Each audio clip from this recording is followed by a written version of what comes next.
Hello दोस्तों, welcome to my YouTube channel. तो आज हम फिर से दो चर वाले रैखिक समीकरण युग्म का सेकेंड वीडियो लेकर आ चुके हैं। इससे पहले हम लोग तुलनात्मक विधि पढ़ चुके थे। अब हम दूसरा विधि प्रतिस्थापन विधि पढ़ने वाले हैं। तो आइए इसे हम समझते हैं प्रतिस्थापन विधि को। तो देखिए, दो समीकरण दिया गया है, एक तो ये समीकरण है और दूसरा ये समीकरण है। इन दोनों को हम लोग क्या करेंगे, देखिए इसमें क्या होता है कि किसी एक को लेकर चलते हैं, किसी एक समीकरण को सॉल्व करते हैं पहले। तो समीकरण एक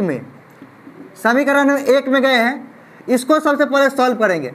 तो क्या है, x + y = 7।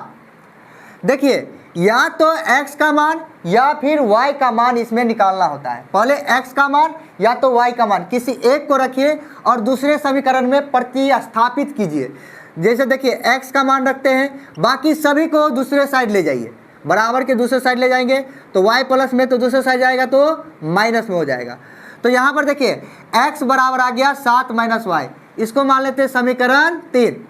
पहले क्या किए, समीकरण एक में गए हैं, एक में जाने के बाद x का मान निकाल लिए। अब x का मान क्या करेंगे, समीकरण 2 में प्रतिस्थापित करेंगे। एक को लेकर चले थे, इसको दूसरे में प्रतिस्थापित करेंगे यानी कि रखेंगे। तो लिखेंगे x का मान समीकरण 2 में प्रतिस्थापित करने पर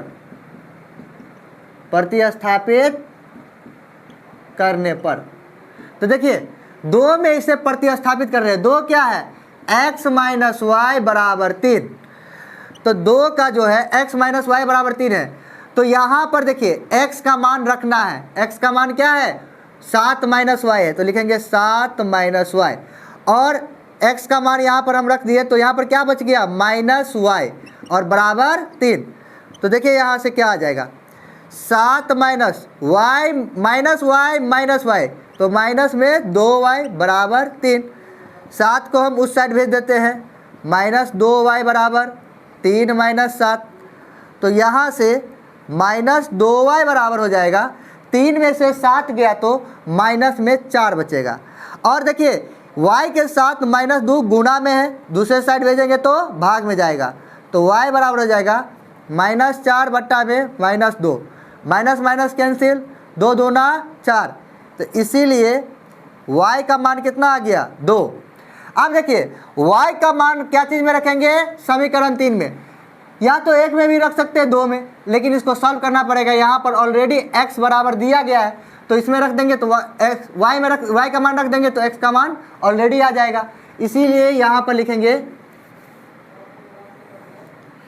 y का मान